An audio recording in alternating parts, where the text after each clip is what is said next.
আজকে তোমাদের সঙ্গে শেয়ার করব স্পাইসি স্প্রিং পাস্তা। একদম ঝাল ঝাল করে বানিয়েছি। এই ঠান্ডায় কিন্তু ঝাল ঝাল চাউমিন পাস্তা এগুলো খেতে বেশ ভালো লাগে। তো দেখো নিয়ে নিয়েছি স্প্রিং পাস্তা, যেগুলোকে আমি আগে সেদ্ধ করে নেব। একটা বাটিতে জল বসিয়ে দিয়েছি। জলটা ভালো মতন ফুটে উঠলে সামান্য একটু নুন আর সাদা তেল দিয়ে দিলাম। এইবারে পাস্তাটা দিয়ে ভালো করে পাস্তাটা সেদ্ধ করে নেব। তবে খেয়াল রাখবে, পাস্তা কিন্তু খুব বেশি সেদ্ধ হয়ে গেলে একদম গলে যাবে, খেতে ভালো লাগবে না। সেই জন্য একটু খেয়াল রেখে বুঝে শুনে সেদ্ধটা করে নিতে হবে। তো দেখো পাস্তা দেখতেই পাচ্ছ, বুঝতেই পারছো দেখে পাস্তাটা কিন্তু আমার একদম সেদ্ধ হয়ে গেছে।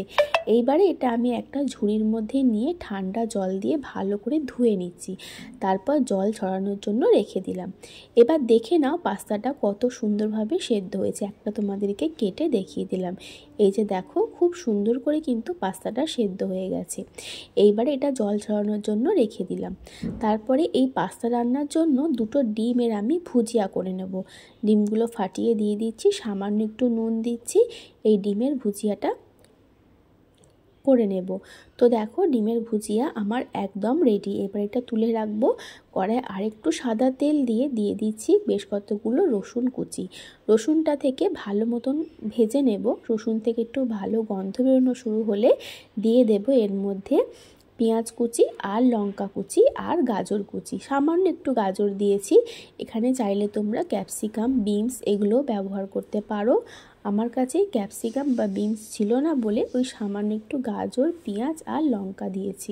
এগুলোকে ভালো করে একটু ভেজে নেব। তো দেখো এগুলো কিন্তু বেশ ভালো করে ভাজা হয়ে গেছে।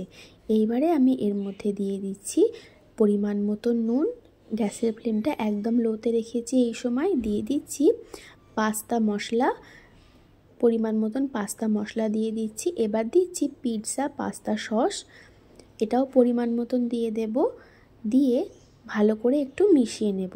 এরপর যে পাস্তাগুলো সেদ্ধ করে রেখেছিলাম সেই পাস্তাটা দেব। পাস্তাটা দেওয়ার পর কিন্তু গ্যাসের ফ্লেমটা একদম হাইতে করে দেব আর খুব ভালো করে একটু ভাজা ভাজা করব।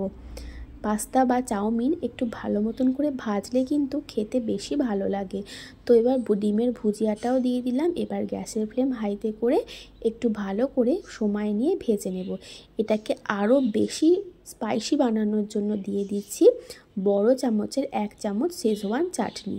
এটা দিলে কিন্তু এর স্বাদ আরও বেড়ে যাবে আর খেতেও আরও বেশি ভালো লাগবে। এরপরে এর মধ্যে দেব আরও একটু স্পাইসি বানানোর জন্য চিলি ফ্লেক্স। এটা সম্পূর্ণ অপশনাল, তোমরা চাইলে দিতেও পারো আবার নাও দিতে পারো। তো দেখো শেজওয়ান চাটনিটা দিয়ে আরও 5 মিনিট ভালো করে ভেজে নিচ্ছি। এরপর দিয়ে দিলাম চিলি ফ্লেক্স, অবশ্যই এটা অপশনাল।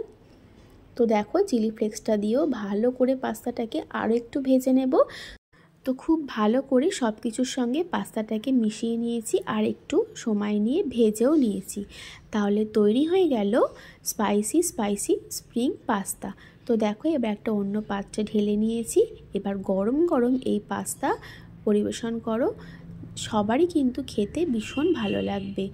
আর যদি কোনো দিন রাতের ডিনারে রুটি খেতে না মন চায় তখন কিন্তু অবশ্যই রেসিপিটা ট্রাই করে দেখতে পারো। ভালো লাগলে তো একটা কমেন্ট করে জানাবে আর আমার চ্যানেলটাও কিন্তু সাবস্ক্রাইব করে দেবে। অবশ্যই আমার রেসিপিগুলো তোমাদের বন্ধুদের সাথে শেয়ার করে দিও। তাহলে আজকের মতন টাটা, সবাই ভালো থেকো সুস্থ থেকো। নতুন রেসিপির সাথে আমি আবারও হাজির হব।